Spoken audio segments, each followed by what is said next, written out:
Hello বন্ধুরা, রঞ্জিতার ঘরোয়া রান্নাঘর থেকে তোমাদের সবাইকে স্বাগত জানাই। আজকে একটা মাটনের রেসিপি নিয়ে এলাম। এলাচ, দারচিনি, লং, তেজপাতা, আদা, পেঁয়াজ কুচি, জিরের গুঁড়ো 2 চামচ, ধনের গুঁড়ো 2 চামচ, লঙ্কার গুঁড়ো 2 চামচ, হলুদের গুঁড়ো 2 চামচ আর টক দই আধা কাপের মতো, পরিমাণ মতো সরষের তেল দিয়ে মেখে নুনও দিয়ে দিয়েছি, রেখে আমি 1 ঘন্টা রেখে দেব। এবার কড়াতে আমি সরষের তেল দিয়ে এবার আলুগুলোও নুন হলুদ দিয়ে ভেজে নেব। আমি যেভাবে মাটন রান্না করি সেটাই তোমাদের সঙ্গে শেয়ার করছি। 2টো শুকনো লঙ্কা দিয়ে দিলাম, দিয়ে এবার আর একটু মশলা দিয়ে দেব। এলাচ, দারচিনি, লং আর একটু জিরে দিয়ে মশলাটা ভেজে এবার পেঁয়াজ কুচি দিয়ে হালকা করে ভেজে নিয়েছি।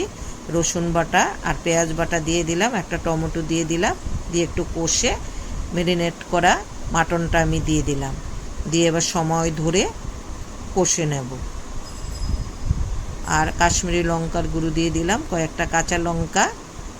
এবার আমি সময় ধরে একটু ঢাকা দিয়ে দিয়ে মাটনটা কষে নেব। এই দেখো, দেখতে এরকম কালার হয়েছে, আরও কষাতে হবে। এই কষানো আমার হয়ে গেছে। এবার আমি প্রেসার কুকারে দিয়ে দিচ্ছি।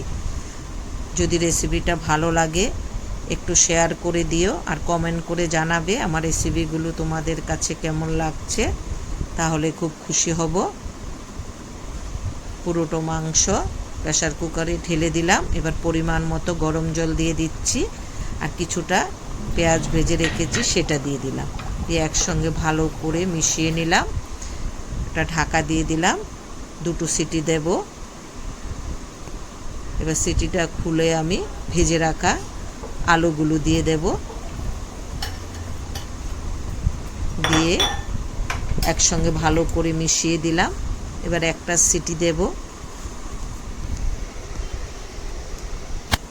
এই দেখো, দেখতে এরকম হয়েছে। সবাই ভালো থেকো, সুস্থ থেকো, পাশে থেকো। এভাবে নতুন নতুন রেসিপি নিয়ে গল্প করতে